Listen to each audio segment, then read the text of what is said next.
Olá pessoal, eu sou o Lucas e no vídeo de hoje eu vou falar sobre a lição 2 do Catecismo sobre Nossa Senhora, nível básico. Nessa lição 2 será discutido os pais da Santíssima Virgem, quem são eles, e o dogma da Imaculada Conceição. Então, a que nação pertencia a Santíssima Virgem? A nação judaica, que fora outrora escolhida por Deus para conservar sobre a terra o depósito da verdadeira religião e dar ao mundo o Redentor prometido. Então, a nação judaica, aqui no caso, ela se expande para todos os povos de todas as nações. Por quê? Porque quando se fala assim que a nação judaica, ela antigamente, foi escolhida por Deus para conservar sobre a terra o depósito da verdadeira religião. Qual é a verdadeira religião? É o cristianismo, é a fé católica. E essa nação judaica, que é Israel, ela foi a primeira nação escolhida por Deus para, através dela, espalhar a fé cristã, a fé católica para o mundo inteiro. Então, todas as nações, todos os povos de todas as nações que são católicos, todo esse povo católico presente em todas as nações do planeta, pertencem à mesma nação da Virgem Maria, espiritualmente falando. E também essa nação judaica, a nação de Israel, ela foi escolhida por Deus para dar ao mundo o Redentor prometido, Jesus Cristo.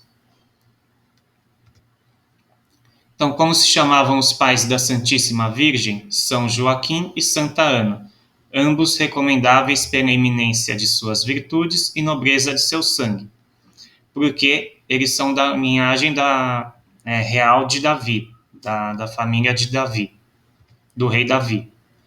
Então, de que tribo e de que família descendiam?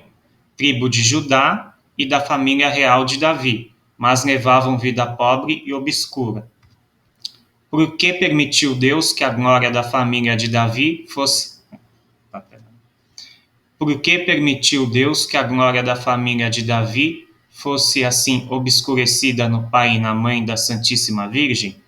Para nos ensinar o desprezo às riquezas e vãs grandezas do século, mostrando que os bens verdadeiros e a sólida glória consistem na virtude e santidade.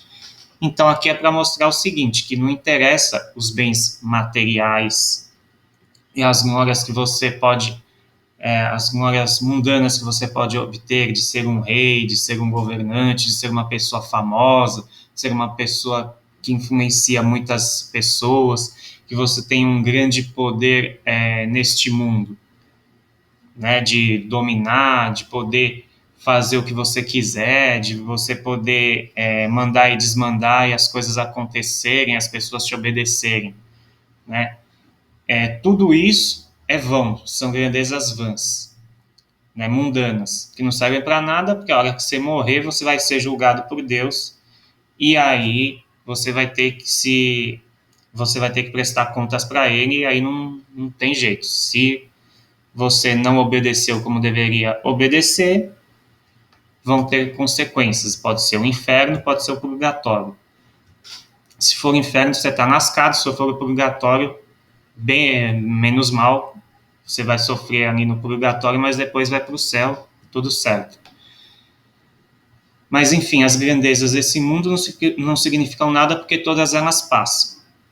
E as riquezas também, você deixa tudo aqui. Então, não adianta você focar apenas nos bens materiais, de querer ser rico, ser famoso, etc., que isso não vai te trazer nada, porque você tem que focar na salvação da sua alma. Então, por isso que os verdadeiros bens e a sólida glória consistem na virtude, na prática das virtudes e na busca pela santidade, que é isso que vai te dar a glória eterna.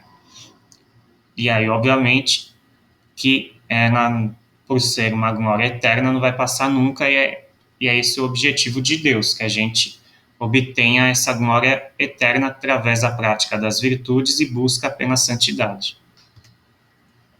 Em que dia celebra a Igreja a festa de São Joaquim e Santa Ana? A festa de São Joaquim é dia 16 de agosto e de Santa Ana é dia 26 de julho. que se entende dizendo que Maria foi concebida sem pecado ou por outra, que sua conceição foi imaculada, por um privilégio único, Maria foi concebida sem a mancha do pecado original, do qual todos nascemos culpados e desde o primeiro instante de sua existência foi enriquecida dos tesouros da graça e ornada de todos os dons do Espírito Santo. Então aqui é que a gente tem uma séria discussão com os protestantes, né? Porque eles não aceitam isso daqui de jeito nenhum, né? Que Maria foi concebida sem pecado, que Maria nunca pecou, que Maria era santa. Eles não aceitam isso aqui de jeito nenhum, porque eles acham que o ser humano, pelo fato de ser humano, ele é pecador e ponto final, acabou. E não é verdade. No caso da Virgem Maria, ela recebeu esse privilégio único de ser concebida sem o pecado original, porque ela teria que dar à luz a Deus, ao próprio Jesus Cristo, a natureza humana de Jesus, como eu falei no vídeo anterior.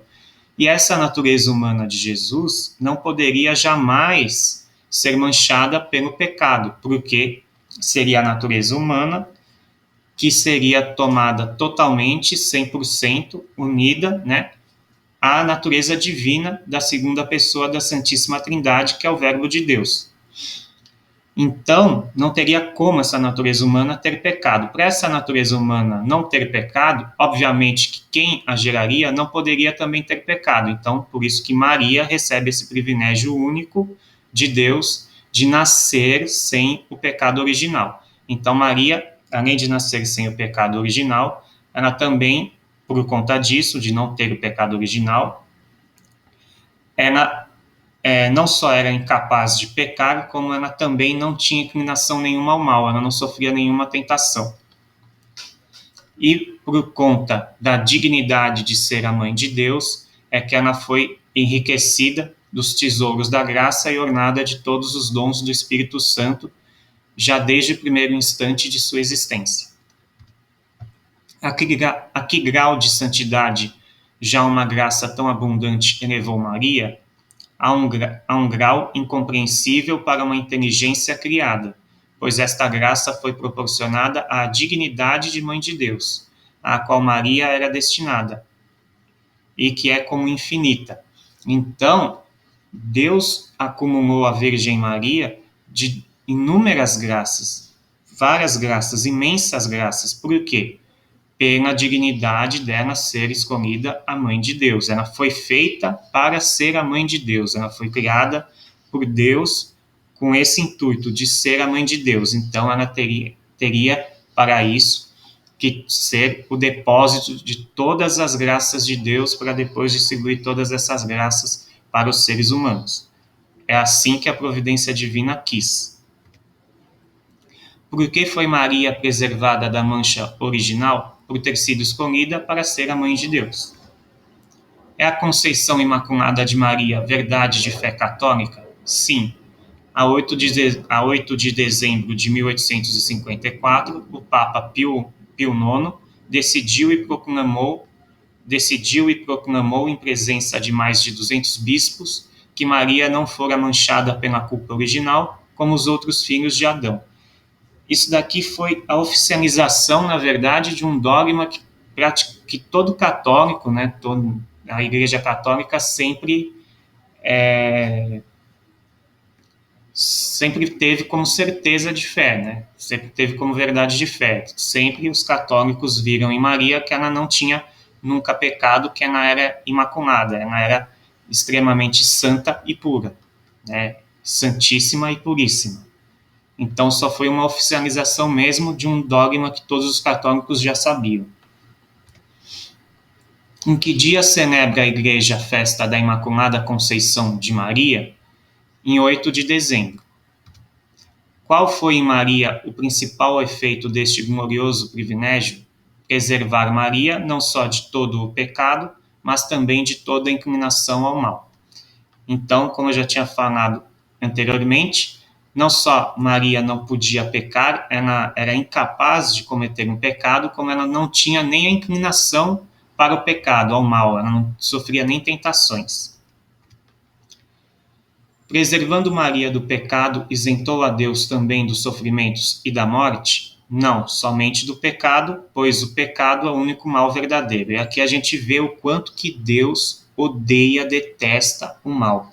Porque mesmo isentando Maria do pecado, ele não a isenta de sofrer e morrer, né? Porque ela sofre com a morte de seu filho e Deus na cruz, e ela também acaba morrendo, mas é levada ao céu de corpo e alma depois. Mas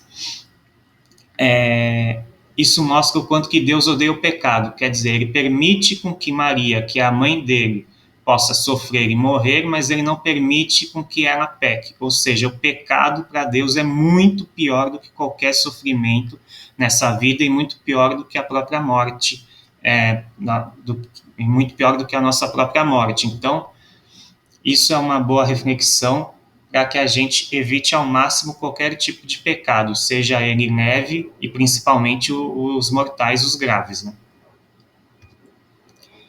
Como foi a Santíssima Virgem preservada do pecado? Pelos merecimentos de Jesus Cristo, seu Filho. Então, obviamente, como ela ia receber Jesus, ela precisava ser preservada do pecado, né? Ela ia receber o próprio Cristo.